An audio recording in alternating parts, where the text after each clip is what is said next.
Assalamualaikum warahmatullahi wabarakatuh.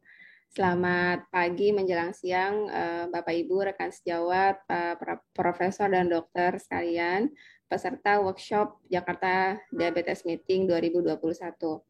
Selamat datang pada sesi kedua workshop hari ini mengenai insulin terapi, yaitu kita akan mengikuti workshop mengenai insulin terapi in hospital setting. Pada sesi ini tadi sudah diperkenalkan oleh MC bahwa para peserta akan mengikuti kuliah dulu ya dari Prof. Sarwono dan Dr. Dia. Ini guru-guru kita yang sangat pakar di bidangnya, insya Allah akan memberikan pengantar kepada kita semua bagaimana prinsip-prinsip pengelolaan hiperglikemia pada kondisi setting rawat inap, baik pada kondisi critically ill maupun non-critically ill. Lalu selanjutnya kita akan mengikuti diskusi kasus, ya, diskusi kasus secara interaktif. Ada polling nanti yang akan kita ikuti secara bersama-sama. Diharapkan partisipasi aktif dari Bapak Ibu, para profesor dan dokter, rekan sejawat sekalian dalam berdiskusi sama-sama menyelesaikan ya permasalahan pasien di setting rawat inap yang nanti akan kita bahas bersama. Baik, saya kira pengelolaan hiperglikemia pada rawat inap ini memang merupakan suatu kontinuum dari pengelolaan pasien diabetes, walaupun kondisi hiperglikemia tidak mesti terjadi pada pasien diabetes saja, ya, pada berbagai kondisi yang lain, pasien yang tidak menderita diabetes juga dapat mengalami kondisi hyperglycemia. Tentu berbagai faktor perlu dipertimbangkan dalam menentukan regimen terapi apa yang tepat yang dapat kita berikan kepada pasien. Baik, saya kira tanpa berpanjang kata lagi, saya persilahkan kepada Prof. Sarwono. Assalamualaikum, Prof. Selamat pagi. Waalaikumsalam. Ya, silakan Prof untuk menyampaikan presentasinya, Prof, mengenai insulin terapi in hospital patient, kemudian akan disusul oleh Dr. Dia. Assalamualaikum Dr. Dia. Apa kabar Dr. Dia? Waalaikumsalam warahmatullahi Terima wabarakatuh. kasih Dr. Bapa. Selamat siang, Prof. Silakan, Tadi Prof. kita Sarono. sudah mengikuti tadi pengelolaan atau pemakaian insulin dan rawat jalan. Sangat komprehensif, sangat bagus dan interaktif sekali sampai pasiennya menjadi bagus banget ya, karena kelihatannya pasiennya good banget.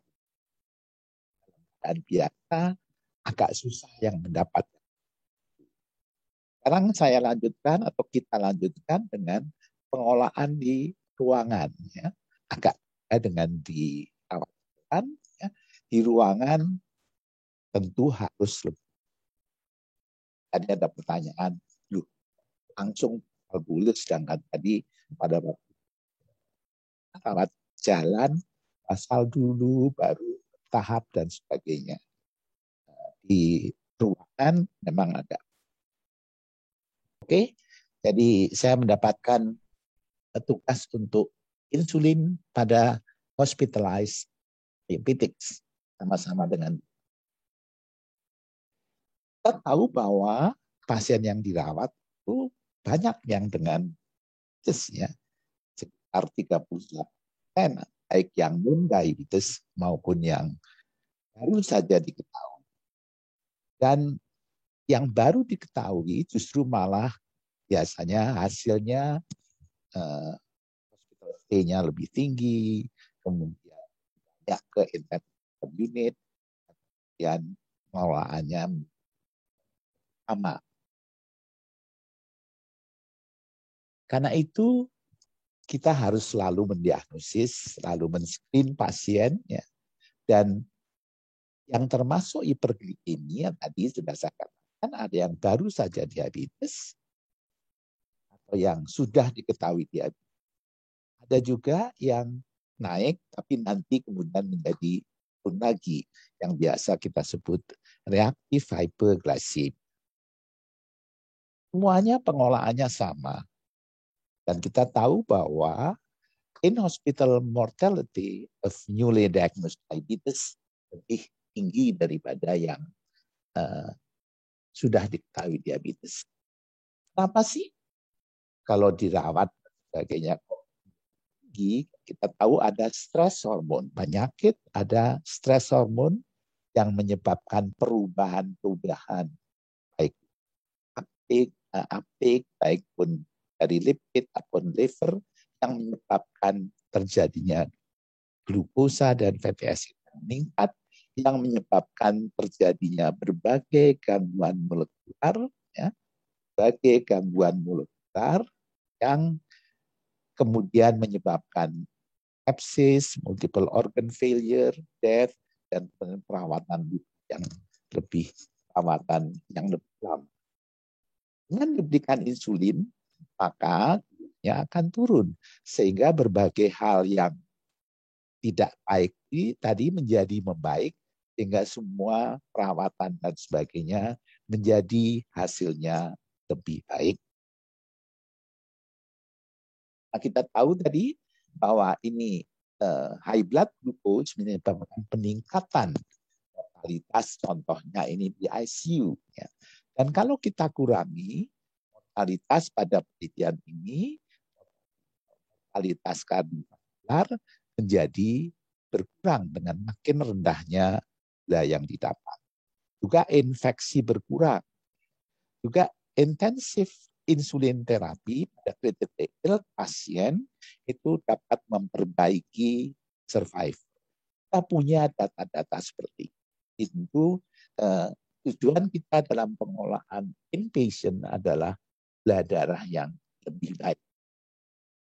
Secara keseluruhan, untuk inpatient in general, mereka memerlukan lebih cepat kontrol. Memerlukan yang lebih agresif dan juga target yang lebih. Umumnya selalu memerlukan insulin. Tapi untuk mereka yang dimasukkan dirawat keadaan lain dan gulanya terkendali, maka juga tidak harus diubah. Nah, prinsipnya kalau pada inpatient itu mencapai maksimal blood glucose control, tetapi tetap mencegah hipoglikemia. Atau nanti mungkin lebih baik bukan maksimal, tapi optimal blood glucose control. Itu harus diperlukan cara yang cermat, hati, dan individualized. Tadi dikatakan oleh Prof. Imam, seni mengelola, seni memakai diabetes. Ini lebih kelihatan lagi individualisasi. Manajemen diabetes itu disesuaikan dengan penyakit yang ada. Karena kita tahu mereka dirawat berbagai macam penyakit di samping.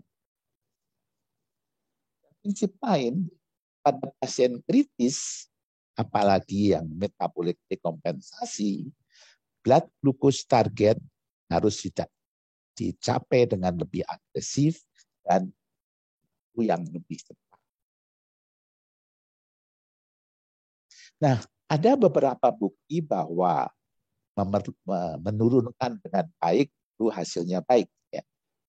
Studi di kami dan membandingkan 170 dan 210, maka yang lebih baik itu survival-nya lebih tinggi. Di kami 2 ya, juga meneliti hal tersebut, ya, itu survival mortality tidak bermakna berbeda. Dan ada penelitian lain yang kalau blood glucose-nya makin rendah, maka mortalitasnya makin rendah. Nah, yang menarik adalah Van den Berg, dia menurunkan sampai rendah sekali, 40/110, rata-rata 100. Ternyata dengan menurunkan sampai rendah ini, maka survival dan hospital mortality-nya jelas menurun bermakna. Ini di surgical intensive care unit. Tapi waktu dikerjakan di medical intensive care unit beberapa tahun kemudian, less morbidity, tetapi mortality-nya tidak. Nah, dengan hasil-hasil tersebut, orang berbondong-bondong untuk menurunkan sampai di bawah 110. Jadi sampai di atas 110 sudah dikasih infus insulin, IV insulin. Semuanya berbondong-bondong. Jadi yang tadinya insulinnya ya dengan sliding scale saja pokoknya baik misalnya ya, sekarang menjadi lebih sampai normal glucose for everyone. High glucose means failure. Sliding scale nggak boleh ya, harus, bahkan boleh juga sampai sedikit kimia. Ya. Tapi kemudian berubah dengan adanya nice sugar study. Inpatient diabetes school tidak harus serendah mungkin tadi. Appropriate glucose control based on physiology and outcome result. Nah, ini Vandenberg dan RCT dia bisa membuktikan bahwa mortalitas turun. Tapi RCT berikutnya, beberapa tahun-tahun berikutnya ya, tidak dapat membuktikan hal tersebut. Bahkan nice sugar study pada 2009 malah mendapatkan mortalitas yang meningkat dengan terapi yang intensif. Jadi dia bandingkan sampai 108 dibandingkan dengan konvensional yang 140, maka didapatkan angka kematian yang intensif justru malah lebih besar dengan odds ratio-nya 1,1. Dan memang didapatkan ada severe hypoglycemia di bawah 40, untuk yang intensif itu jauh lebih besar. Jadi disangka memang sebabnya adalah karena hypoglycemia. Dan memang pada waktu dihitung yang severe hypoglycemia, kejadian severe hypoglycemia memang meningkatkan risiko kematian. Ya. Jadi setelah itu maka menjadi intensif tetapi tidak hipoglikemia. Hipoglikemia dapat menyebabkan kenaikan risiko kardiovaskular dan jadi risiko kematian menjadi besar.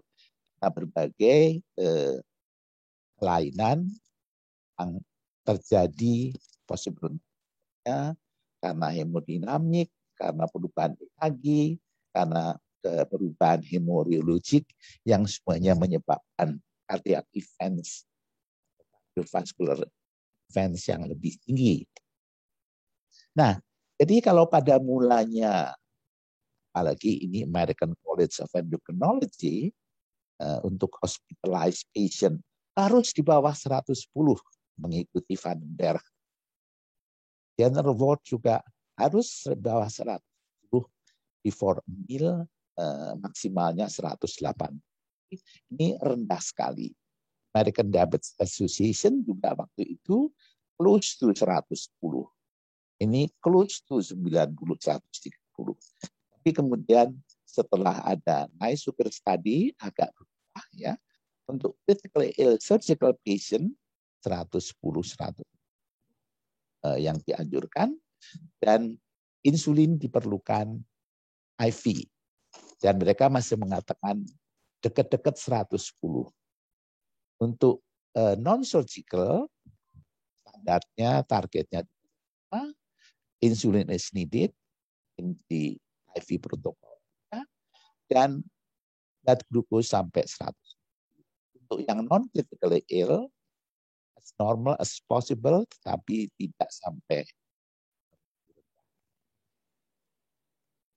Nah, kemudian berubah lagi pengaruh tadi nice sugar study, ya.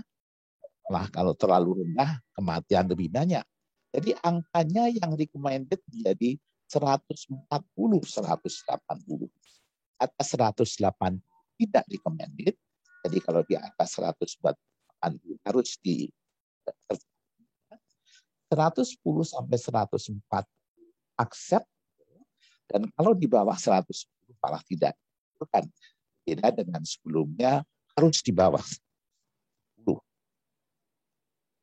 Nah, anjuran tersebut tadi yang dari ADA dan AACE, ya, kita biasanya mengikuti ini 140, 180, direkomend jangan di atas 180 dan di bawah 100. Antara 110, 140 masih. Tapi society lain ada yang berbeda, ya. Critical Society Guidelines itu sampai 150 dan angka di bawah 180. American College of Physicians justru malah goalnya sampai 200, dan ketidaksesuaian, ketidaksependapatan itu berlanjut sampai sekarang. Di Inggris anjurannya ini sampai 2019 malah acceptable range antara 72 sampai, jadi tidak lebih loose lagi. Nah, ini yang umumnya kita pakai sekarang, ya. Ikuti ada AACE, ya. Targetnya untuk critically ill 104 sampai 180. Preferred yang IV insulin. Untuk non critically ill batasannya pre-meal dan random blood glucose sama angka-angkanya. Dan untuk yang non critically ill lebih prefer yang atau scheduled subcutaneous insulin. Jadi tidak harus IV. Dan sliding scale itu di discourage. Jangan hypoglycemia. Jadi kalau ada yang di bawah 100 harus diakses, ya. Dan harus dimodify kalau ada yang di bawah 10. Itu target yang kita anjurkan. Target itu masih sampai sekarang. Ini data ini saya ambil dari Diabetes Care 2021 Januari. Jadi untuk persistent hyperglycemia, thresholdnya untuk mulai berarti 100, dan yang dianjurkan ada range 100, 180. Yang lebih ketat sampai 110 bisa saja pada beberapa pasien hal itu bisa dicapai tanpa hypoglycemia. Sangat penting untuk mencegah tidak hypoglycemia. Kalau mau mencapai rendah lagi. Bagaimana untuk mengontrol hyperglycemia? Secara umum, obat-obat oral non-insulin itu tidak terlalu dianjurkan. Sulfonylurea karena ada hypoglycemia-nya, metformin karena ada terutama untuk ginjalnya, azolidindion karena lama, dan yang lain karena tidak. Yang misalnya akarmus hanya efektif untuk push. Ini belakangan ini baru, ya. Ini yang lama-lama. Metformin bisa saja dipakai, tetapi harus kasih glomerular filtration rate. DPP-4 bisa dianjurkan, atau yang lain hospitalize pakai GLP-1 receptor activator. Ini ada efeknya. Untuk SGLT2 inhibitor tidak dianjurkan, jadi tidak sulfonylurea. Ini yang pendapat yang lebih baru. Nah, bagaimana mencapai tight control tadi? Ini penting adanya bedside monitoring yang bagus, kemudian tadi dengan IV, dan penjelasan yang bagus, rencana yang baik, kerjasama dengan perawat, dengan berbagai macam. Ya. Sliding scale tetap tidak dianjurkan untuk yang kontrol yang baik. Karena hasilnya dengan sliding scale dibandingkan dengan yang structured hasilnya lebih baik yang dengan pada scale naik turunnya banyak, roller coaster. Nah, jadi kalau tadi tidak oral ya, dengan insulin bagaimana? Bisa sebutan, bisa macam-macam. Combination, bisa combination basal dan long acting, semua yang tadi dibicarakan bisa diberikan. Tadi sliding scale tidak kan ya, bisa juga diberikan secara intravena. Nah, kalau memakai intravena harus ada monitoringnya.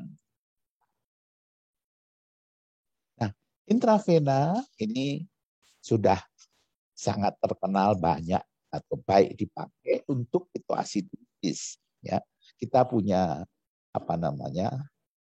peran besar di sana, ya, mulai dari bolus, kemudian dengan drip 90 unit bisa diturunkan, dan kemudian kalau sudah stabil keadaannya, drip bisa diturunkan plus correction dose sebutan.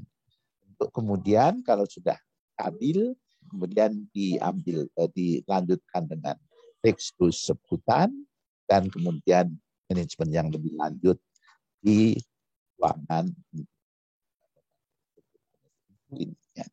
Jadi pengelolaannya harus pemeriksaan saat itu juga, bedside, cermat, continuous, plus glucose monitoring untuk dapatkan menjalankan continuous blood glucose monitoring. Untuk pengelolaan ini harus ada.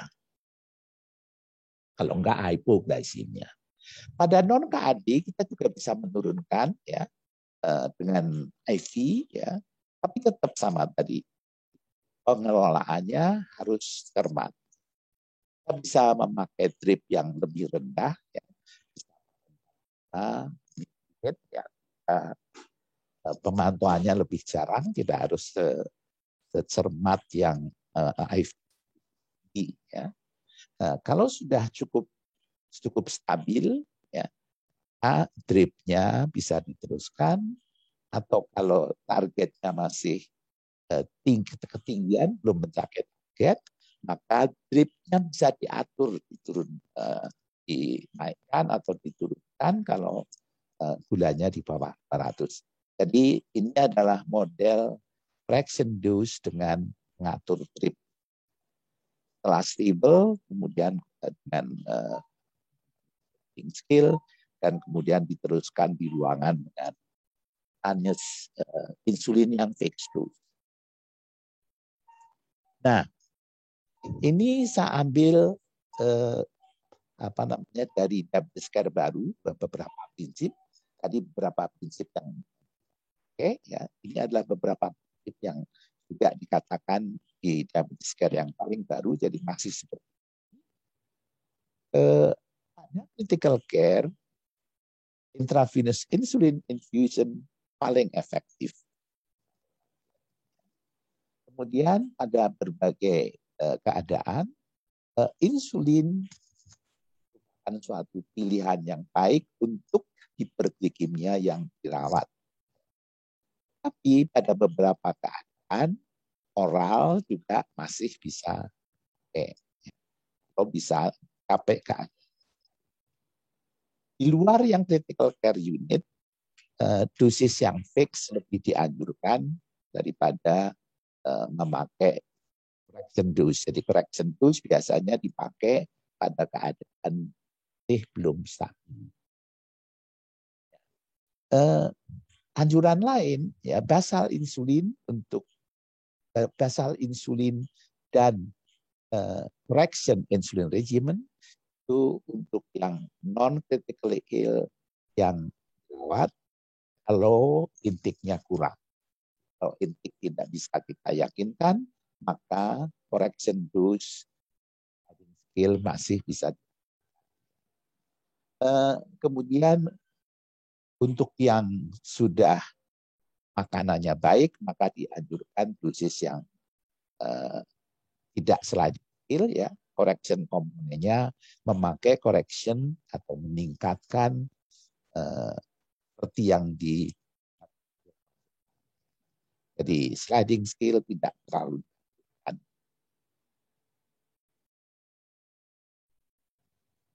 Nah, ada banyak namanya cara memanage, banyak protokol untuk manage pasien hiperglikemia. Tapi mana yang lebih bagus belum ada. Meta-analisis membandingkan berbagai regimen ternyata tidak ada yang mendukung salah satu yang ya semuanya kurang lebih. Dan kemudian mengenai pemakaian oral, kalau di Amerika tadi condemn lebih harus yang insulin saja, ya. Tapi yang bukan insulin agent, metformin, sulfonylurea dan sebagainya masih juga dipakai di negara seperti India, Inggris maupun Israel. Ini juga dari tahun 2020. Nah, yang penting kalau dirawat adalah transition dari home to hospital.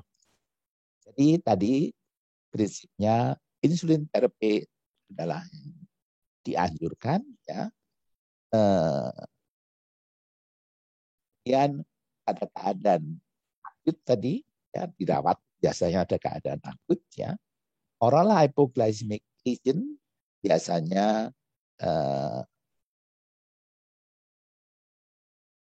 tidak dipakai lagi, ya. Kali tadi sama bahwa untuk sesuatu yang namanya masih bagus harus pakai insulin, bisa teruskan agent, ya. Yang penting adalah ada pasien yang dirawat dimodifikasi dosisnya, obatnya, insulinnya according to clinical status as a way of reducing risk hypoglycemia and hyperglycemia. Jadi jangan hanya mikir hyperglycemia-nya, tapi juga harus atau melihat tidak di hypoglycemia. Ini beberapa contoh, ya, baru choice of initial scheme. Jadi apa yang dipakai pertama pada waktu dirawat. Dia masih bisa menganjurkan pemakaian obat oral. Dalam hal ini contohnya adalah DPP-4 inhibitor, ya. Dia pakai SIPA dan Taxa. Kalau tadi contoh yang di depan yang dipakai adalah Ta dan Lina. Saksa tidak dianjurkan karena pengaruhnya pada heart failure, ya. Ini pilihan ini masih bisa. Pilihan oral masih bisa. Kemudian pilihan yang lain adalah basal plus regimen, ya. Di sini karena mau cepat maka correction dose masih bisa diberikan. Correction dose kalau di atas 1, correction dose adalah dengan short. Bisa juga pilihan lain langsung basal plus, ya, dan ditambah correction dose. Correction dose di sini masih dipakai karena perubahannya harus cepat. Beda dengan pada waktu rawat jalan, seminggu sekali, ya, bisa juga malah setelah sekian bulan belum baik baru diubah. Kalau pada perawatan perubahannya, perbaikannya harus dicapai dengan baik, ya. Nah, kalau mencapai target maka diteruskan. Kalau tidak mencapai target maka bisa diubah lagi ke yang lebih agresif. Ini adalah contoh sliding scale yang tadi kerjakan. Ini saya ambil dari orang Meksiko. Mereka saxagliptin dianjurkan, tapi tempat lain kalau di Amerika tidak dianjurkan. Ini contoh lain, ya, yang juga saya ambil dari konsep yang baru, ya, bahwa kalau di ruangan itu pilihannya untuk yang mild hyperglycemia bisa masih dengan oral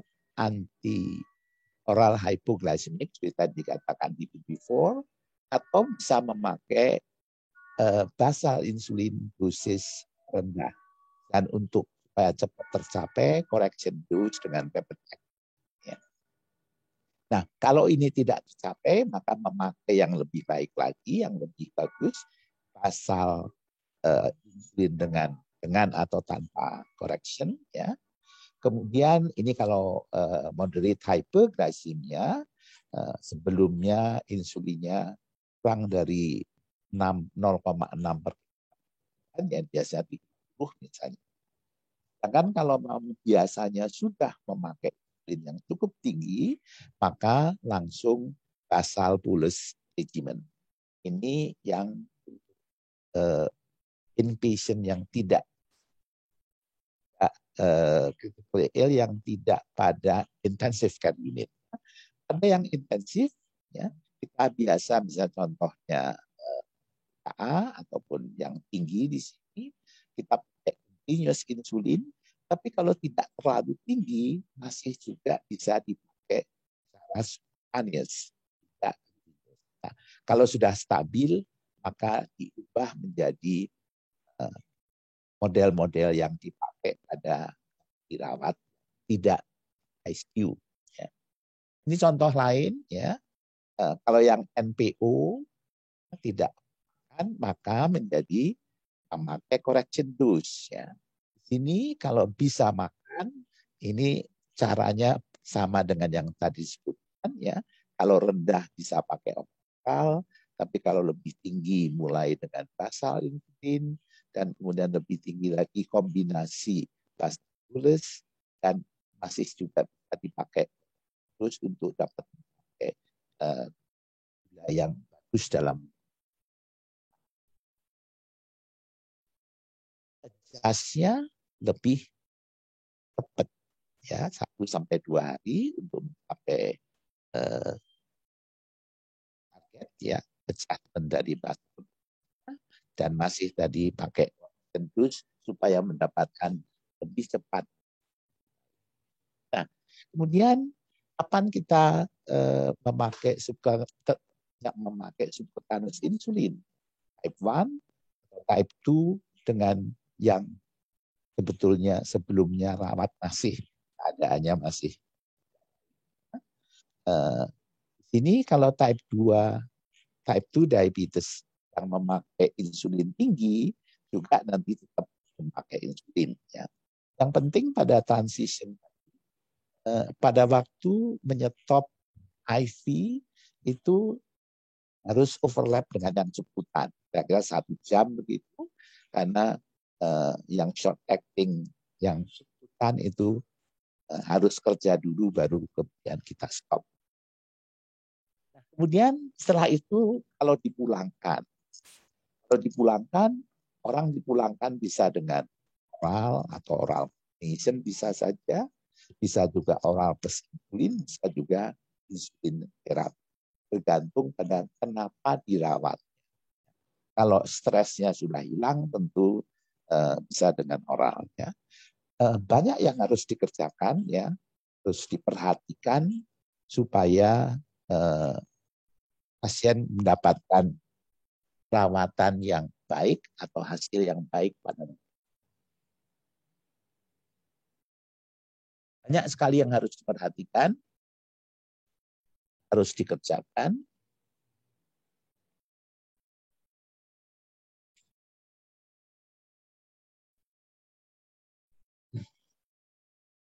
Ya, pada waktu discharge, karena pasien harus tahu mengenai diabetesnya, mengenai medication, siapa yang merawat di rumah dan sebagainya. Ya, harus ada penjelasan yang baik pada pasien sebelum.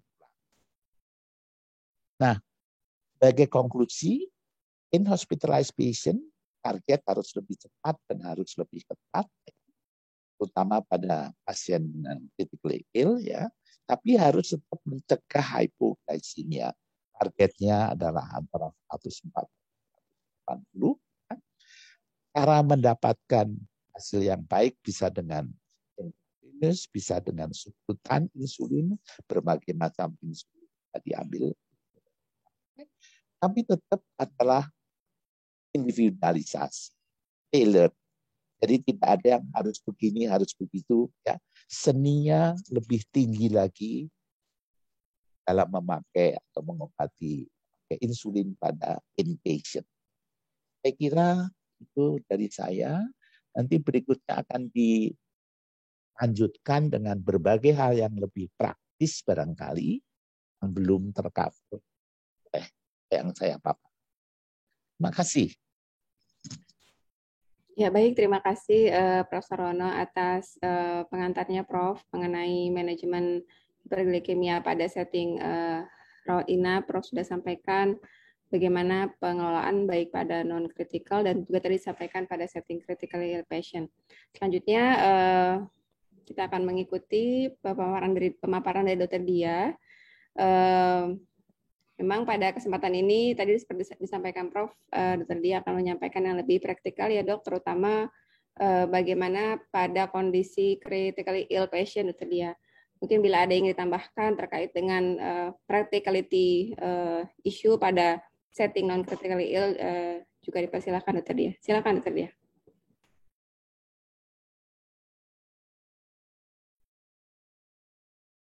Bismillahirrahmanirrahim. Assalamualaikum warahmatullahi wabarakatuh. Selamat siang kepada Prof. Sarwono, kepada guru besar, senior, teman sejawat sekalian. Terima kasih atas kesempatan yang diberikan untuk ikut andil pada acara workshop insulin terapi pada siang hari ini. Tadi Prof. Sarwono sudah memberikan gambaran yang cukup komprehensif mengenai terapi insulin pada pasien rawat inap. Saya mendapatkan tugas untuk lebih mengkhususkan pada pasien rawat inap dengan critical ill. Minta izin untuk men-share screen.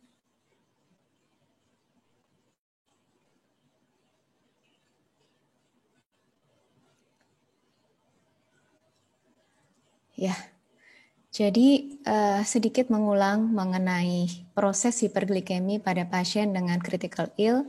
Sebenarnya ini merupakan bagian dari respon adaptif dan sebenarnya menguntungkan untuk ketahanan hidup pasien. Namun beberapa studi menunjukkan hiperglikemia itu seringkali berasosiasi dengan peningkatan mortalitas dan morbiditas. Secara umum, studi-studi tersebut menunjukkan hiperglikemianya sendiri itu sebenarnya bukan yang menyebabkan poor outcome, tapi karena hiperglikemia, severity dari hiperglikemia itu menggambarkan severity dari kondisi pasien. Nah, jadi seringkali makanya hiperglikemia, stres hiperglikemia itu dikaitkan dengan mortalitas. Dan pada stres hiperglikemia sering ditemukan resistensi insulin akibat peningkatan kontraregulatory hormon, akibat sitokin dan hormon stres, dan itu terhitung 80% pada pasien critical ill. Nah, di sini dari beberapa literatur ada dua definisi untuk stres hiperglikemia. Saya menemukan ada yang mengatakan 140, ada yang mengatakan 200. Tentu ini semua kita sikapi dengan bijak, artinya kita sesuaikan saja dengan kondisi pasien dan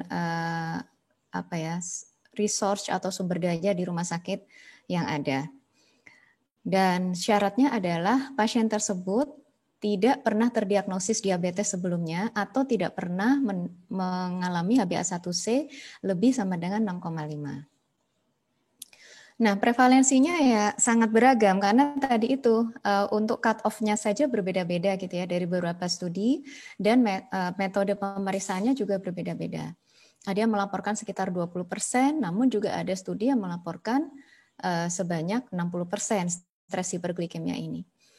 Dan peningkatan stres hiperglikemia ini berhubungan dengan angka mortalitas, kemudian length of stay baik di rumah sakit secara umum maupun di ICU-nya, dan kemungkinan risiko terpapar infeksi nosokomial.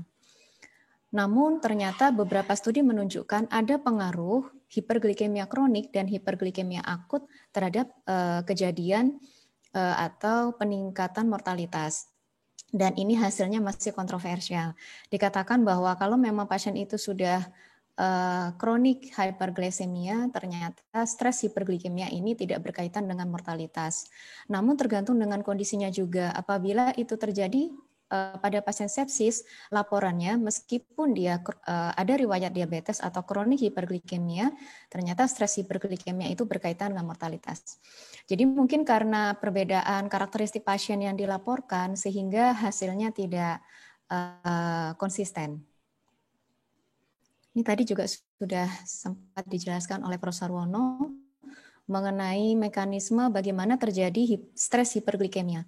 Akibat peningkatan stres hormon, yaitu glukagon, kortisol, dan epinefrin, kemudian ada gangguan sensitivitas, penurunan GLUT4 dan post-reseptor insulin signaling, dan ada peningkatan sitokin inflamasi, belum kalau pasien itu mendapatkan terapi steroid, mendapatkan nutrisi parenteral, ya, atau mendapatkan enteral nutrisi yang continuous, ya, yang berbeda sekali dengan pasien in hospital yang non critical ill yang seringkali masih bisa makan per oral seperti biasa dengan jadwal yang pada umumnya. Nah, kalau pada acute illness ini seringkali mendapatkan continuous enteral nutrition. Nah, sehingga ini semua akan mempengaruhi profil gula darah harian.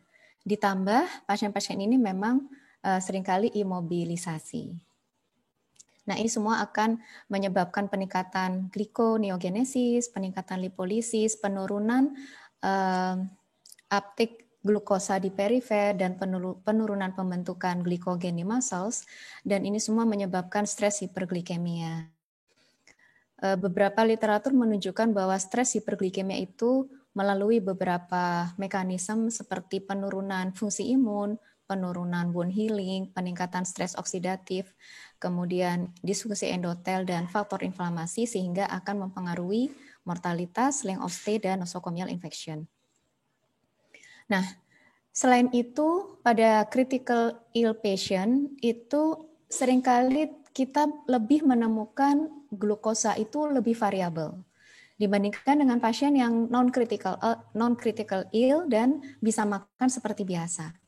Beberapa faktor bisa mempengaruhi, diantaranya penggunaan vasopresor, kemudian kortikosteroid, ya, enteral dan parenteral nutrition. Belum kalau pasien itu direncanakan pemeriksaan tertentu yang membutuhkan puasa, ya, sehingga enteral nutritionnya dihentikan sementara, gitu ya. Dan adanya organ dysfunction yang dari hari ke hari itu bisa terjadi perubahan fungsi organ, terutama ginjal ya, dan itu semua akan mempengaruhi hemostasis glukosa pada pasien critical ill. Sehingga tidak mengherankan pasien critical ill itu sangat variabel level blood glucose-nya.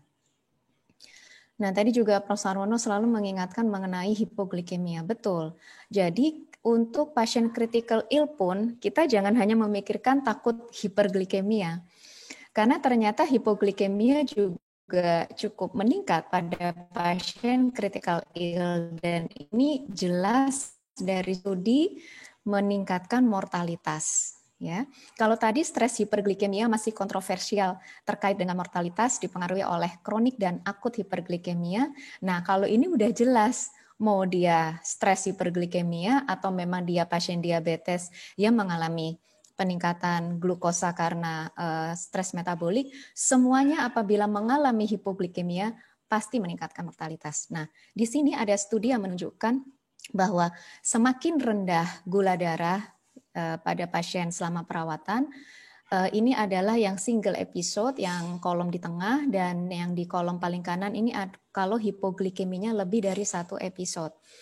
Baik 1 episode maupun lebih dari 1 episode, semakin rendah rentang gula darah yang ditemukan pada pasien-pasien tersebut ternyata meningkatkan odds ratio kematian selama perawatan. Nah, hal ini dipengaruhi oleh beberapa faktor. Untuk pasien yang bukan diabetes pun, ya, dapat kita temukan unexpected hypoglycemia akibat drug effect, ya, kemudian organ failure, kemudian shock atau sepsis, dan malnutrition. Ya, kita tahu bahwa pada pasien yang critical ill dengan adanya stres itu menyebabkan toleransi pasien terhadap pemberian nutrisi itu seringkali per enteral atau per oral itu menjadi sangat kurang.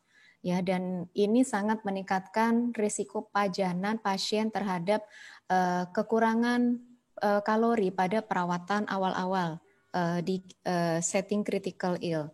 Nah, ini sehingga meningkatkan risiko malnutrisi. Ditambah pada pasien yang diabetes sebelumnya. Ada obat antidiabetes yang digunakan, belum lagi ada komorbiditas terutama yang berisiko menyebabkan hipoglikemi, baik itu gangguan fungsi ginjal maupun gangguan fungsi hati, dan juga mungkin ada intake asupan yang berkurang. Nah, jadi bisa dibayangkan kalau yang tidak ada diabetes, risiko hipoglikemi itu sudah ada, ditambah kalau dia diabetes, maka risikonya akan semakin meningkat. Jadi hati-hati untuk mengelola hiperglikemia pada critical ill. Nah, jadi di satu sisi kita tuh ingin ya, tadi Prof menyampaikan bahwa semakin ketat pengendalian gula darah. Nah, kategori ketat ini memang dari beberapa studi cukup beragam. Ya, ada yang 80 sampai 110, ada yang mengatakan 110 sampai 140, ada yang 140 sampai 180. Namun memang studi-studi tersebut menunjukkan semakin rendah target gula darah, maka kita harus semakin sering memeriksa gula darah, dan kita harus siap-siap berisiko dengan hipoglikemia lebih tinggi. Nah, jadi di satu sisi kita ingin ketat, tapi di satu sisi lain ada risiko hipoglikemia dan dipengaruhi juga dengan sumber daya di rumah sakit, tempat kita bekerja atau tempat sejawat bekerja nanti. Apakah mampu menerapkan protokol yang rumit, serumit apa yang masih bisa dilakukan oleh tim perawat dan dokter umum yang jaga pada saat teman sejawat sekalian tidak sedang berada di tempat ya. Nah, itu sangat mempengaruhi bagaimana kita membuat suatu protokol terutama untuk pasien-pasien critical ill. Sehingga mungkin yang bisa kita ambil dari sini adalah kita tidak mungkin menganut full satu protokol untuk semua kondisi, namun kita harus pertama kita menetapkan dulu rasional glycemic target. Berapa sih glycemic target untuk pasien kita? Kita pikirkan yang rasional dulu. Mungkin untuk pasien yang satu dengan yang lain tidak sama. Ada yang target glikemiknya kita bikin lebih rendah, ada yang lebih tinggi. Tadi Prof menyampaikan 140 sampai 180 itu adalah yang optimal, betul. Mungkin untuk beberapa pasien bahkan di atas 180 sampai 220 mungkin karena dengan berbagai risiko hipoglikeminya. Dan untuk insulin IV protokol sangat mungkin untuk dimodifikasi sesuai dengan sumber daya yang ada di rumah sakit. Nah, ini tadi sudah disampaikan oleh Prof. Sarwono. Jadi ini untuk target glisemik pada pasien hospital itu ada critical ill dan non critical ill, tapi mirip-mirip ya. Jadi di sini yang direkomendasikan adalah 140 sampai 180, namun boleh 110 sampai 140 untuk beberapa pasien yang memang risiko hipoglikeminya kecil dan hospital resource-nya cukup baik. Nah, ini saya ambil dari guideline Perkeni yang terbaru 2019. Teman-teman sejawat bisa mengupload secara gratis di website Perkeni. Nah, ini mengenai penggunaan insulin di rawat inap. Nah, kita lihat di sini untuk pasien yang kritis. Untuk pasien yang kritis secara umum kita bagi menjadi dua, yaitu kegawat daruratan diabetes atau kegawat daruratan yang non-diabetes. Ya. Untuk kegawat daruratan diabetes ini hanya dua biasanya ya, yaitu KAD dan HONG. Ya. Untuk kegawat daruratan non-diabetes macam-macam, yaitu hiperglikemia berat yang kita temukan pada sepsis, ataukah pasien itu infark miokard, ataukah dia ada stroke, atau hemodinamiknya tidak stabil, ya, atau perioperatif di mana gula darahnya belum terkontrol.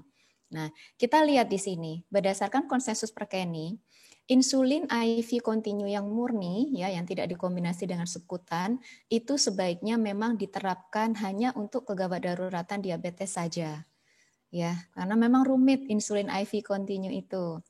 Ya, sedangkan untuk kegawat daruratan non-diabetes sebisa mungkin dimodifikasi dengan gabungan insulin IV kontinu ditambah dengan protokol insulin subkutan. Nah, ini adalah persyaratan memulai insulin IV kontinu. Jadi ini juga saya ambil dari konsensus Perkeni 2015 dan 2019 tidak ada perbedaan. Yang pertama adalah harus ada indikasinya. Kemudian secara teknis memungkinkan, jadi rumah sakit memiliki syringe pump atau microdrip dan pemeriksaan gula darah mandiri bedside. Jadi jangan tidak ada glukometer bedside, harus dikirim semua ke lab. Nah, nanti jadi susah untuk adjust dose-nya ya. Dan dapat dilakukan pemeriksaan gula darah intensif setiap 1 jam atau paling tidak 2 jam ya. Dan kadar kalium sebisa mungkin usahakan di atas 3, karena kita tahu bahwa pemberian insulin IV ini akan berisiko menurunkan kadar kalium karena pengaruh insulin yang memasukkan kalium ke dalam sel. Nah, jenis insulin yang digunakan adalah kerja pendek dan upayakan konsentrasi insulinnya itu 1 unit per cc atau 1 unit per mili. Mungkin ada beberapa perawat yang niatnya baik, jadi supaya untuk menghemat jumlah cairan, mereka seringkali berinisiatif membuat konsentrasi insulin itu 2 unit per cc. Jadi pada saat kita visit, kita instruksi misalnya 2 unit per jam, yang diberikan 1 cc kan di syringe pumpnya. Loh ini kok 1 cc per jam? Enggak dok, itu 2 unit, kita bikinnya 2 cc, 2 unit per cc. Nah ini hati-hati ya teman sejawat. Karena kalau ternyata perubahan dosisnya itu tidak kelipatan 2, nanti agak rumit ya perhitungannya, dan seringkali kalau operan risiko untuk salahnya itu sangat tinggi. Jadi tetap diupayakan bahwa konsentrasi insulin itu 1 unit per cc. Nah, kalau kita membuat insulin IV protokol, ada beberapa komponen yang harus kita cantumkan di situ. Berapa target gula darah yang kita inginkan, kemudian bagaimana kita memulai insulin protokol, berapa gula darah gula darah berapa kita harus memulai insulin protokol. Kemudian berapa kali atau setiap berapa jam gula darah itu diperiksa, dan apabila ditemukan hasil gula darah sekian, protokol seperti apa yang kita berikan, ya, how to titrate insulin dose. Nah, kalau misalnya ditemukan gula darah low, apa yang harus dilakukan? Jadi memang insulin IV itu tidak mudah.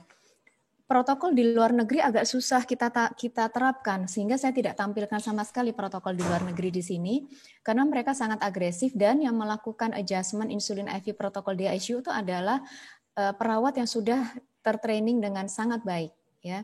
Dan kondisi itu sangat berbeda dengan kondisi di Indonesia, di mana protokol titrasi insulin itu masih dihandle oleh dokter di PJP dan dibantu oleh dokter jaga, dan biasanya dokter jaga adalah dokter umum atau peserta didik kalau di rumah sakit pendidikan.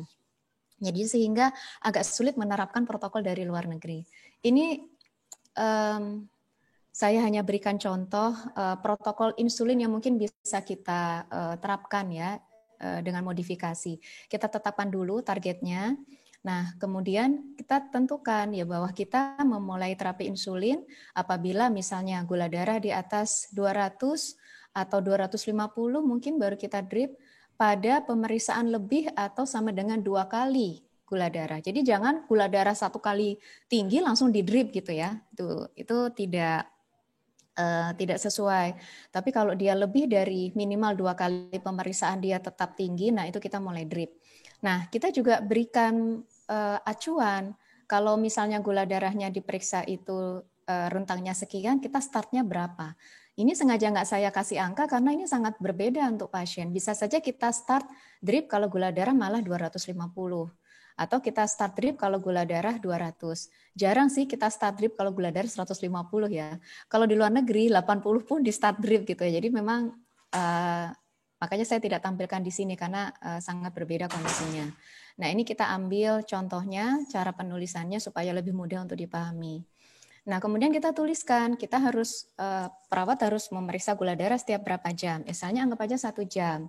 Nah, apabila gula darahnya meningkat dibandingkan dengan sebelumnya, maka insulinnya dinaikkan berapa persen. Ya, apabila pemeriksaan gula darah berikutnya lebih rendah daripada gula darah setelahnya lebih rendah daripada gula darah yang sebelumnya.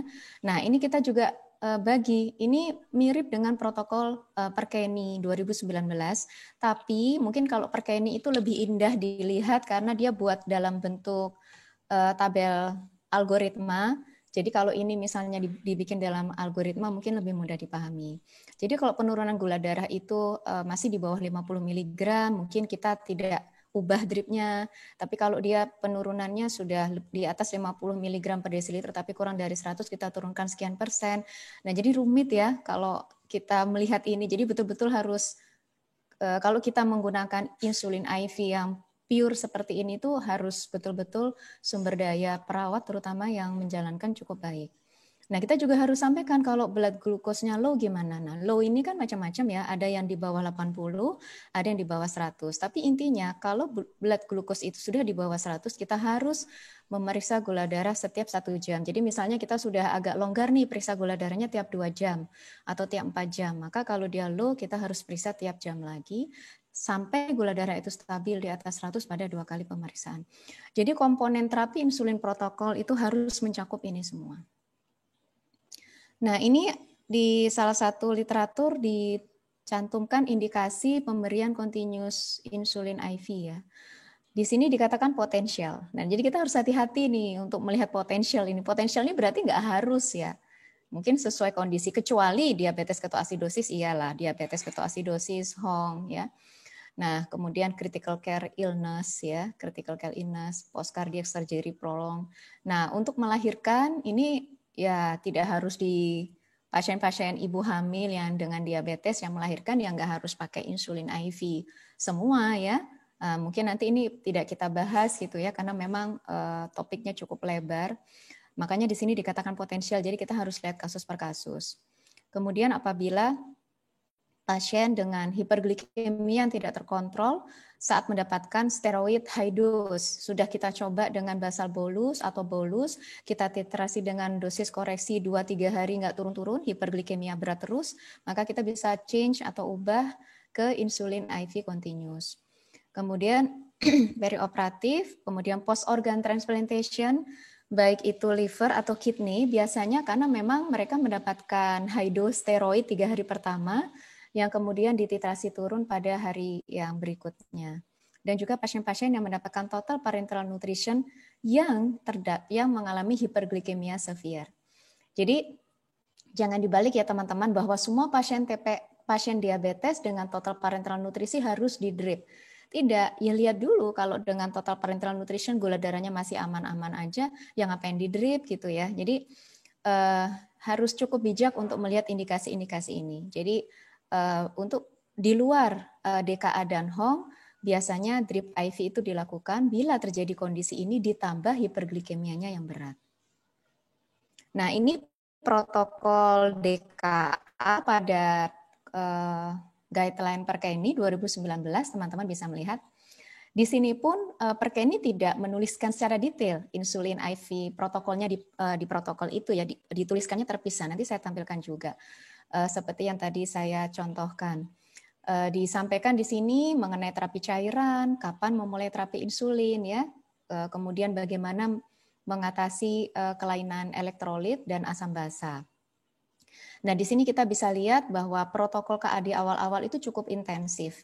Tapi pada saat KAD-nya itu sudah mulai resolusi dengan kita memberikan terapi cairan, mengatasi penyakit penyerta, ya, gula darah semakin terkontrol, kondisi pasien semakin stabil, maka di sini sudah mulai dilakukan pemberian insulin IV continue modifikasi dengan insulin subkutan. Ya kenapa? Karena memang insulin IV continue yang murni itu sangat membutuhkan skill yang cukup paham gitu ya. Kalau yang jaga PPDS sih kita aman. Tapi kalau yang jaga GP misalnya yang belum kita latih atau perawat yang belum kita latih, maka kita harus betul-betul mengajarkan dulu gitu ya, sebelum kita yakin dia bisa mampu laksana. Nah ini yang tadi yang saya bilang, di Perkeni sudah dibuat dalam skema yang cukup nyaman untuk dilihat. Ini ada sasarannya, ada dosis awalnya, ada sasaran gula darahnya, dan ada penurunan gula darah berapa, dan dosisnya diturunkan berapa banyak. Seperti itu ya. Nah, di sini kita lihat bahwa untuk memulai dosis insulin IV awal itu kita tidak bisa bilang bahwa oh gula darahnya 300 karena kepala 3 berarti insulin IV-nya 3 unit. Oh gula darahnya 200, insulin IV-nya 2 unit. Tidak, kita tidak bisa seperti itu. Banyak faktor yang kita perhatikan. Yang pertama adalah tentu severity dari gula darahnya, terus status obesitas pasien, kita tahu semakin obes dia semakin insulin resistance, jadi kita mungkin bisa lebih berani untuk memberikan insulin IV yang lebih tinggi. Pemberian steroid. Nah, pemberian steroid ini juga membuat kita mungkin akan memberikan dosis insulin inisiasi yang relatif lebih tinggi dibandingkan dengan orang yang tidak mendapat steroid misalnya. Adanya organ dysfunction membuat kita harus lebih hati-hati memulai terapi insulin, mungkin setengah dosis dari yang biasa kita gunakan. Kembali lagi, human resource dan fasilitas di rumah sakit ya, keterbatasan. Oh, hanya bisa cek gula darahnya 4 kali sehari, nggak bisa lebih sering karena stripnya dibatasi. Nah, itu tentu nggak bisa kita mulai dripnya tuh terlalu agresif ya, kalau ternyata cek gula darahnya hanya bisa tiap 6 jam gitu ya, atau tiap 4 jam. Nah, jadi banyak faktor yang mempengaruhi. Satu lagi bahwa titrasi dosis insulin itu tidak berdasarkan lagi pada level gula darah saja. Jadi misalnya gula darah masih di atas 200, insulinnya naik. Gula darahnya di atas 300, insulinnya sekian. Bukan. Tapi kita sekarang lebih mengacu pada penurunan gula darah ya, atau delta dari gula darah kita menyampaikannya. Kalau gula darahnya masih tinggi ya dosisnya masih dinaikkan. Tapi kalau sebenarnya gula darahnya sudah relatif turun dibandingkan dengan gula darah yang sebelumnya, meskipun masih tinggi, tapi karena sudah turun ya tetap dulu gitu ya, kurang lebih seperti itu. Oh ya, satu lagi bahwa penurunan gula darah juga tidak boleh terlalu cepat ya teman-teman sejawat. Jadi untuk DKA pun disarankan penurunan gula darah itu tidak lebih dari 70 mg per desiliter per jam.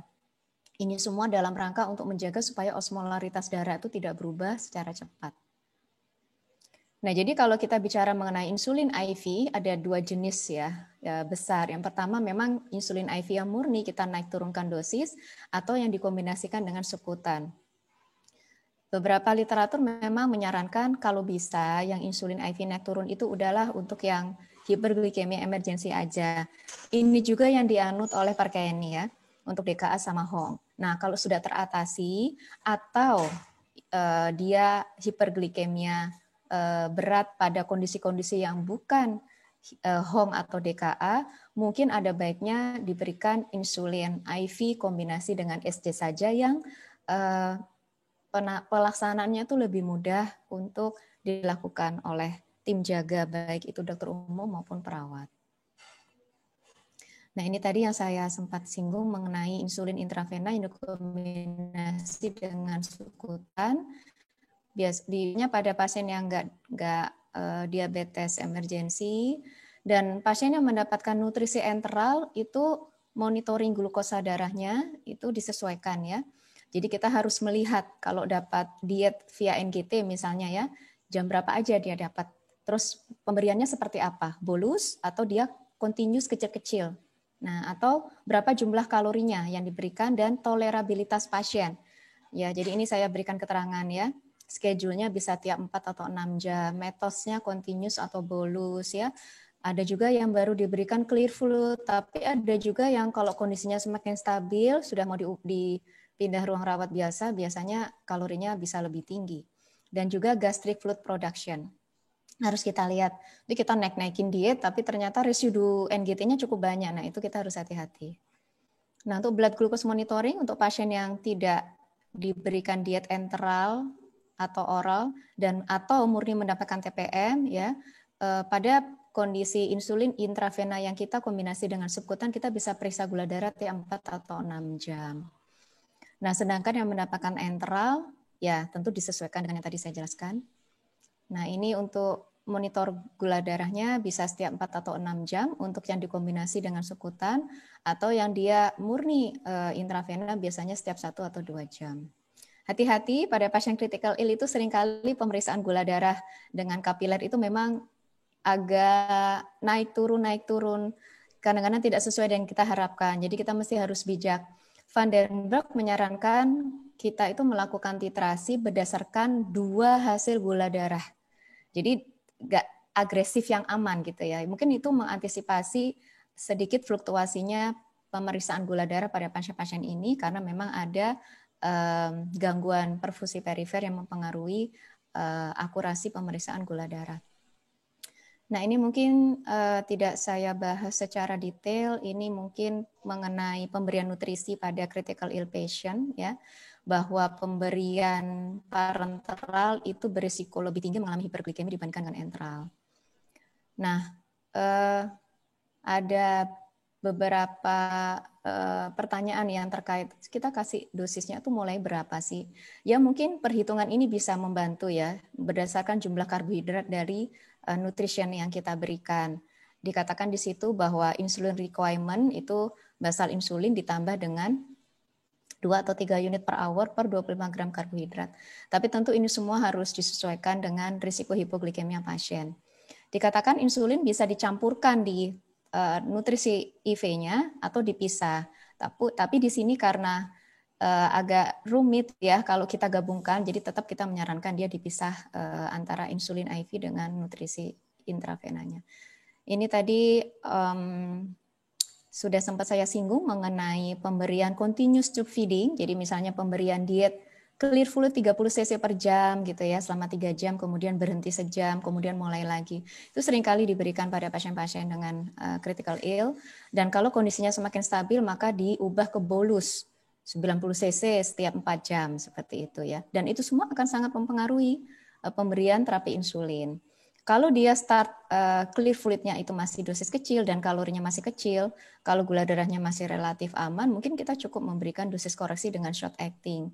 Tapi kalau dia cenderung clear fluidnya sudah diberikan continuous dan mulai tinggi kalorinya, mulai disarankan menggunakan insulin basal subkutan. Apabila tidak bisa ditangani dengan insulin basal subkutan, maka diberikan dengan IV. Nah, ini summary-nya bahwa jadi glucose control di intensive care unit itu memang challenging ya, jadi tidak mudah karena memang sangat kompleks profil pasiennya. Jadi meskipun beberapa studi menunjukkan intensif glucose control itu dapat menurunkan mortalitas, namun ternyata juga karena pasien-pasien critical ill ini memiliki risiko hipoglikemia juga, maka mungkin itu yang menjadi salah satu sebab beberapa studi tidak konsisten menunjukkan korelasi tersebut. Sehingga disarankan kita menggunakan kendali glikemik yang rasional berdasarkan profil pasien dan sumber daya rumah sakit. Untuk insulin IV protokol yang murni, ya, yang tidak dikombinasi dengan subkutan, disarankan salah satunya oleh guideline Perkeni hanya untuk kondisi-kondisi diabetes emergensi saja, yaitu DKA dan HOM. Sedangkan di luar itu sebaiknya dilakukan metode yang lebih ringan, lebih mudah, yaitu gabungan antara insulin IV protokol dengan subkutan. Demikian yang bisa saya sampaikan. Mohon maaf apabila waktunya agak berlebihan. Terima kasih. Assalamualaikum warahmatullahi wabarakatuh. Waalaikumsalam warahmatullahi wabarakatuh. Terima kasih banyak Dr. Diah atas penjelasannya yang sangat komprehensif dan juga meliputi aspek praktikal ya Dok. Insya Allah teman-teman di sini dengan sejawat lebih tergambar bagaimana pengelolaan hiperglikemia pada setting rawat inap. Baik, rekan sejawat, Prof dan Dokter, ini saya kira sudah banyak sekali pertanyaan. Namun karena kita terkait dengan waktu untuk meningkatkan pemahaman, ada baiknya kita coba bahas 1-2 kasus, mungkin Prof Sarwono dan Dokter Diah. Nanti ada beberapa pertanyaan yang sudah tergambar mungkin dari kasus yang akan kita bahas. Silakan Dokter Rio atau Dokter Fania yang akan share screen untuk kasusnya.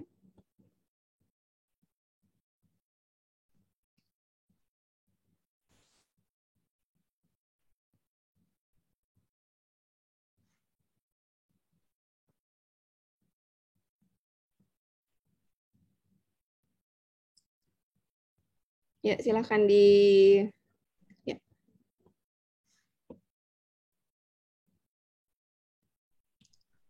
Baik, Bapak Ibu rekan sejawat, ini ada beberapa kasus. Saya kira tadi ada beberapa pertanyaan yang juga mirip nih dengan pertanyaan yang ada di kasus ini ya. Silakan.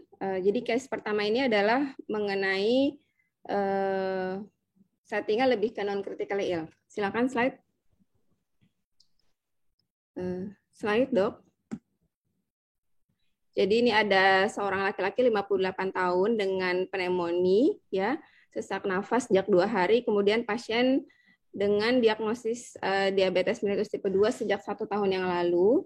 Selama 1 tahun ini konsumsi sitagliptin, metformin 2 kali sehari, dan dari hasil gula darahnya, gula darah puasa 120, A1C 7,4, pasien juga ada hipertensi. Slide, Dok. Ini memang pasiennya ini fully alert ya, tanda vital masih cukup stabil, ada leukositosis dan didapatkan gula darah sewaktunya 260. Ya, ketonnya negatif. Slide. Ada gangguan fungsi ginjal sehingga ditegakkan diagnosis pneumonia, DM tipe 2 obes, akut CKD dan hipertensi. Nah, pada kondisi seperti ini pasien datang dengan pneumonia kemudian diabetes tipe 2 yang sebelumnya sebetulnya terkontrol dengan obat, namun saat datang ke rumah sakit gula darahnya 260. Slide ya.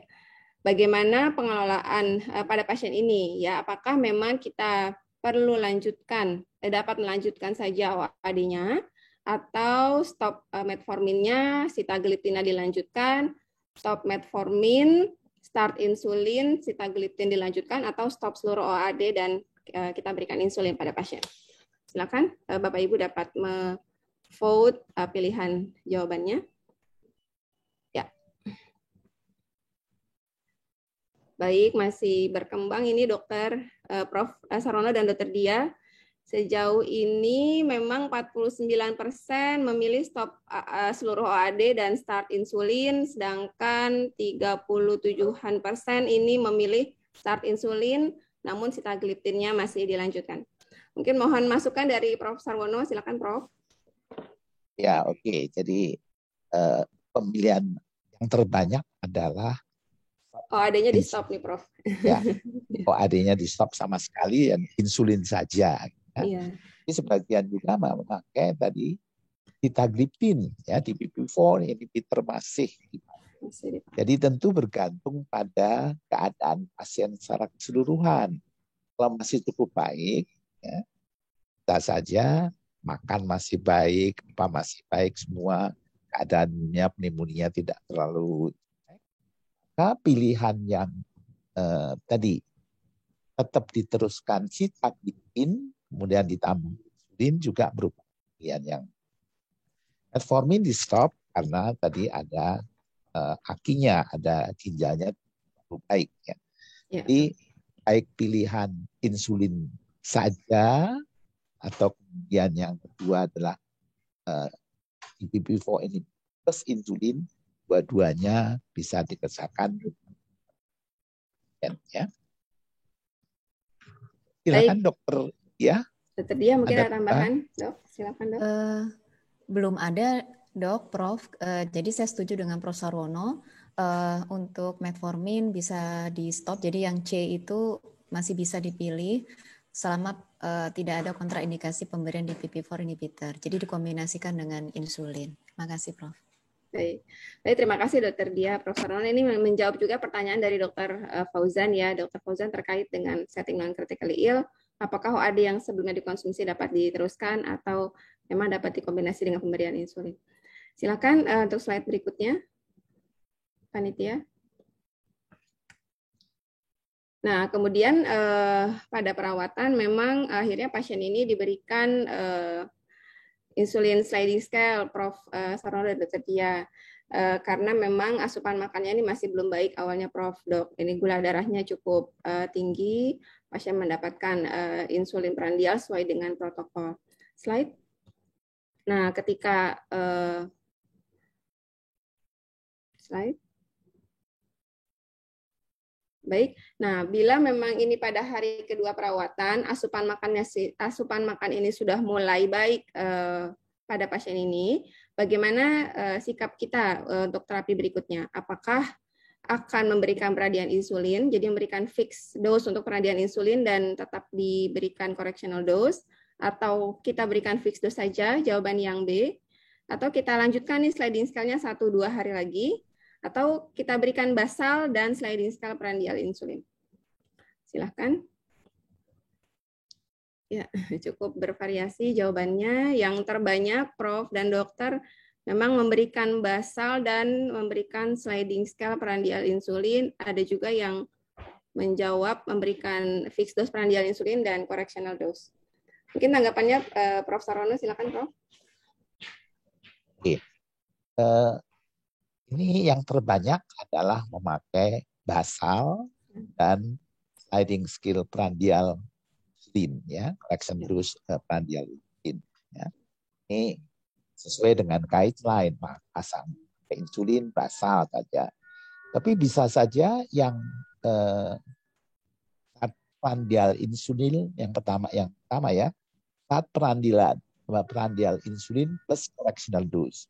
Kalau kita mengingat bahwa biasanya dia terkendali dengan oral, lalu masuknya karena pneumonia, maka mungkin saja nanti kembali ke oral. Jadi kemudian pemakaian prandial insulin untuk kebutuhan pada waktu ini, ya, pada waktu ada stres infeksi, betulnya kebutuhan yang baik yang amat dibutuhkan adalah untuk mengcover infeksinya tadi, mengcover kenaikan kebutuhan karena insulin. Jadi yang A pun juga masih bisa bisa dipilih ya, Prof. Dipilih masih juga. Ya. Tentu karena tadi perlu correction dose untuk supaya gulanya lebih bagus. Jadi misalnya mulai prandial insulin 3 kali 6 plus correction dose bisa saja. Tapi sesuai dengan kalau guideline mulai dengan basal plus correctional dose prandial insulin. Terima kasih. Prof. Sarwono, silakan Dokter Dia. Mungkin ini ada pertanyaan juga, Dok, terkait dengan ini. Jadi untuk setting prandial insulin mungkin kapan masih bisa kita pakai, kapan perlu kita stop dan di switch ke fixed dose misalnya, Dok. Mungkin Dokter Dia ada masukan, Dok. Silakan, Dok. Ya, terima kasih Prof. Sarwono, Dr. Wafa. Iya, saya setuju tadi dengan Prof. Sarwono. Jadi ada beberapa, jadi tidak ada yang betul satu saja ya. Jadi ada beberapa alternatif. Jadi bisa yang A juga bisa yang B. Nah, mungkin saya hanya meng-highlight saja kalau di guideline Perkeni yang untuk insulin non-critical ill pada yang makan, yang sudah makan dengan baik, itu sudah diberikan fixed dose dengan dosis terbagi. Dan di sini mungkin yang kadang-kadang menjadi beberapa pertanyaan, Prof, itu kapan sih kita inisiasi basal insulin? Memang kalau kita melihat secara teori, pemberian basal insulin itu setiap kita berhadapan dengan pasien diabetes dengan gula darah tidak terkontrol, kita mesti memikirkan bagaimana basalnya, prandial, dan dosis koreksinya. Namun ternyata basal itu agak susah juga kalau buru-buru diinisiasi di rawat inap. Salah satunya karena memang terkait kebijakan rumah sakit yang tidak memberikan basal secara mudah bila belum ada hasil HbA1c. Mungkin itu saja Prof yang kadang-kadang menjadi pertanyaan.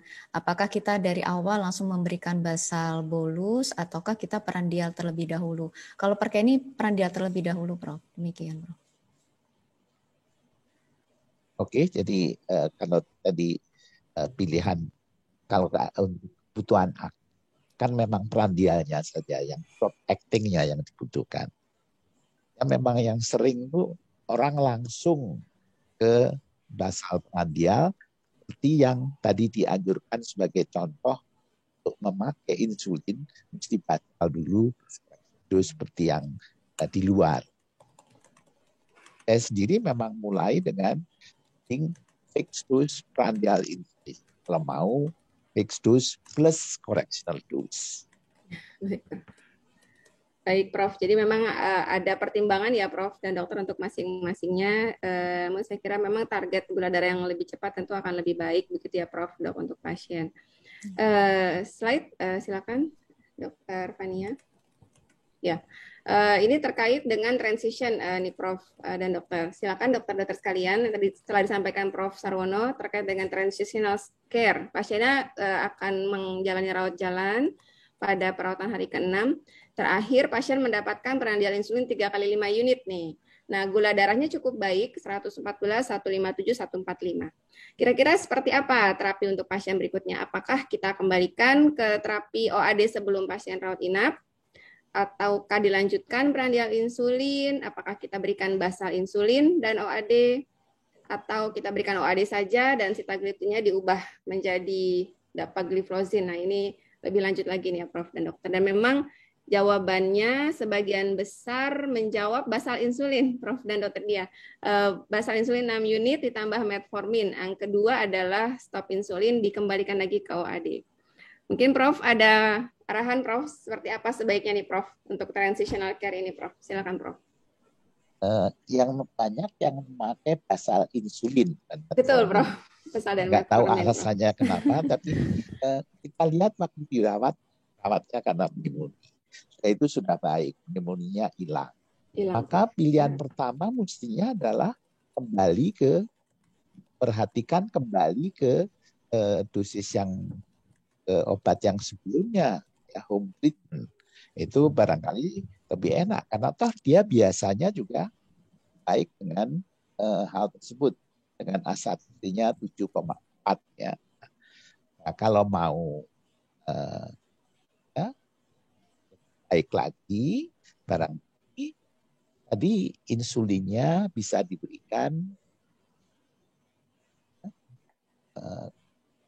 insulin on top of sitagliptin dan metformin. Jadi bukan kenapa sitagliptinnya kok di stop gitu. Itu pada waktu pulang.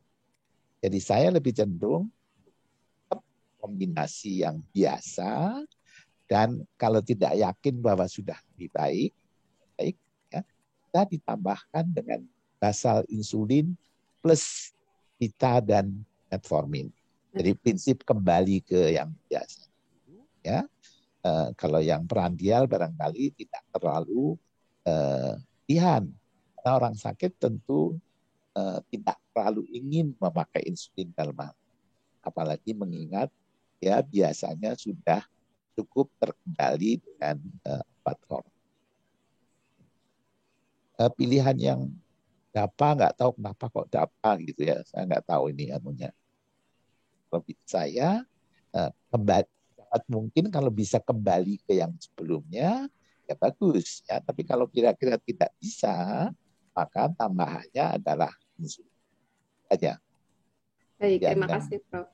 Ya, jadi kalau tidak OAD atau insulin basal tambah OAD yang sebelumnya ya Prof ya. Baik. Mungkin Dokter Dia ada tambahan Dok, kapan untuk pasien kondisi seperti ini, misalnya prandial 3x5 unit, apakah memang kita berikan aman atau sesuai Dok kita berikan kembalikan ke OAD, apakah ada patokan-patokan tertentu Dokter Dia? Silakan Dok. Ya, terima kasih Prof. Dr. Wafa. Setuju Prof bahwa pemberian terapi insulin pada pasien yang diabetes yang insulin naif saat dia akan dipulangkan itu kita memang perlu memikirkan kemampuan laksanaan bagi pasien, dan tentu saat pulang perlu dipikirkan juga masih ada indikasi insulin tidak pada pasien ini. Kalau misalnya itu yang kedua, yang ketiga, menurut saya dengan kebutuhan insulin yang tidak terlalu tinggi, mungkin masih kurang dari 0,4 atau 0,5 unit per kilogram berat badan, mungkin pasien bisa dikembalikan ke oral full seperti sebelumnya. Sebelumnya oral full kan ya, Dokter? Betul Dok. Wafa ya, Dok. Pasien ini ya. Kalau ada fasilitas pemeriksaan HbA1c, tapi tidak harus, itu juga bisa membuat kita semakin yakin bahwa kalau pasien dengan obat yang sebelumnya HbA1c-nya sudah bagus, kita tinggal kembalikan ke obat yang sebelumnya. Demikian Dr. Wafa. Terima kasih. Baik, terima kasih Prof. Rono dan Dr. Diah. Jadi memang ini sesuai dengan ada beberapa pertanyaan tadi dari teman sejawat juga di sini. Bagaimana kita switch ya dari terapi yang didapatkan pasien di rawat inap menjadi regimen yang didapatkan saat pasien rawat jalan. Silakan untuk kasus berikutnya Dok. Kita lanjut ke kasus ketiga saja terkait dengan waktu. Slide ya. Kasus kedua ini hampir mirip dengan kasusnya ya. Ini kasus ketiga. Kalau tadi kita settingnya setting yang non critically ill, ini kasus ketiga adalah setting yang critically ill. Jadi ini pasien 48 tahun datang ke IGD dengan penurunan kesadaran sejak 7 hari. Pasien underlying-nya dengan tumor, kemudian ada diabetes mellitus tipe 2 sejak 6 bulan yang lalu, terakhir mendapatkan metformin 3x500 dan glimepiride 1x2 mg. Slide. Pasien lalu dirawat di HCU dan pasien mengalami hematemesis sehingga tidak dapat diberikan asupan per oral. Slide. Ini pasiennya tanda hemodinamik dalam pertopangan. Slide. Ya, didapatkan memang labnya sesuai dengan infeksi ya, sepsis. Slide. Ini adalah diagnosisnya, ada perang kesadaran, shock sepsis dengan hematemesis, DM tipe 2 dengan tumor. Slide. Pertanyaannya adalah bagaimana kita mengelola hiperglikemia pada pasien ini. Tadi ya gula darahnya bisa kembali dulu mungkin dok. Tadi gula darahnya memang agak tinggi.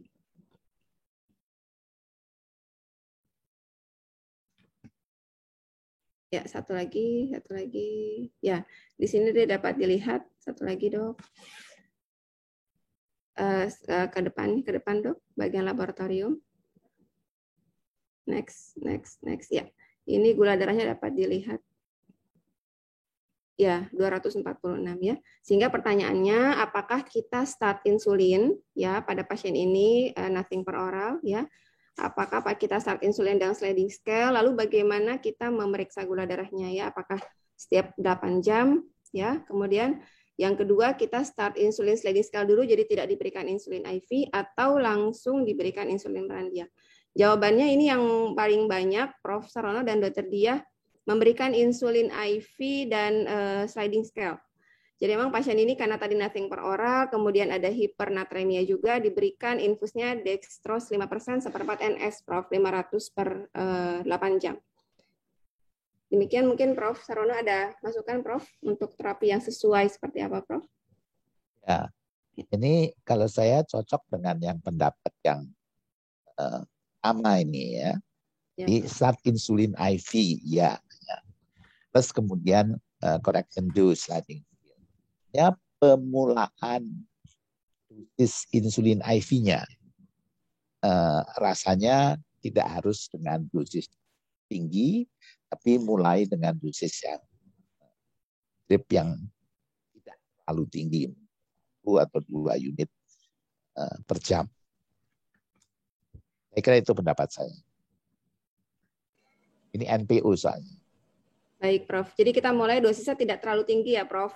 1 unit per jam mungkin apa? IV, Prof. Baik.